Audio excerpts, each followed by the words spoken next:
ক্রেভিংটা যখন রোল খাওয়ার, তখন হাতের সামনে যাই থাকুক না কেন, খাওয়া তো বানতাই হে বলো। হ্যালো এভরিওয়ান, কেমন আছেন সবাই? আশা করি ভালো আছেন, আমিও ভালো আছিলাম। শিকার বক্সে আপনাদের সকলকে স্বাগত। খাবার আর আমি বাইরের চিকেন রোল ছাড়া কোনো ভেজ রোল বা এগ রোল খেতে একদমই পছন্দ করি না। তাই জন্য ভাবলাম যে চলো বাড়িতে যখন সব কিছু আছে রোলের সরঞ্জাম, তখন রোল বানানোই যাক। তো তোমরা খুব সহজে কিভাবে বাড়িতে রোল বানাবে সেটাই আমি এখানে দেখাবো, যদি তোমাদের এগুলো হাতের কাছে রেডি থাকে। ভাই যেহেতু সকালে ক্লাসে যায়, তো বাড়িতে অলরেডি রোজই রুটি পরোটা থাকে।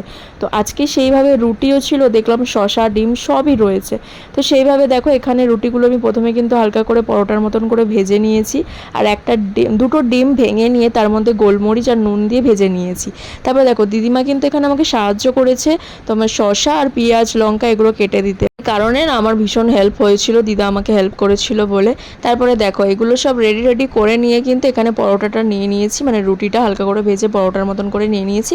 তারপরে দেখো এর মধ্যে কিন্তু শসা পেঁয়াজ, তারপরে একটু হালকা করে নুন গোলমরিচ ডিম, তারপরে দিয়ে দিয়েছি এখানে তোমার টমেটো সস আলুর তরকারি, এইগুলো জাস্ট দিয়ে দিয়েছি। আর যারা যারা লঙ্কা খায় সেগুলো লঙ্কা দিয়েছি, আমি যেহেতু লঙ্কা খাই না তো লঙ্কা নিই আমি। তো এইভাবে দেখো, আর সাদা কালারে আমার যেহেতু পেপার ছিল, মানে তোমাদের কাছে যদি পেপার থাকে পেপার দিতে পারো, আমি খাতা ছিল খাতার পেজই ছিঁড়ে নিয়ে আর একটা করে গার্ডার দিয়ে নিয়েছিলাম। আমি তো খুব একটা মানে প্রপারভাবে কখনো বানাইনি, আমার ফার্স্ট টাইম এরকমভাবে রোল বানানো। তো সত্যি কথা বলবো, ট্রাস্ট মি, দারুণ হয়েছিল কিন্তু খেতে। মানে সবার তো ভীষণ ভালো লেগেছে, সবাইকে আমি একটা একটা করে বানিয়ে দিয়েছিলাম। খুব টেস্টি হয়েছিল কিন্তু খেতে। মানে রুটি দিয়েও যে এরকমভাবে সুন্দরভাবে রোল বানানো যায় আমি তো বিলিভই করতে পারছিলাম। ময়দার যে রোল হয়ে থাকে, ময়দা খাওয়াটা কিন্তু খুব একটা ভালো না। তো তোমরা কিন্তু আটার রুটি করে এরকমভাবে ট্রাই করতে পারো, ভীষণ সুন্দর খেতে, ট্রাই করো কিন্তু।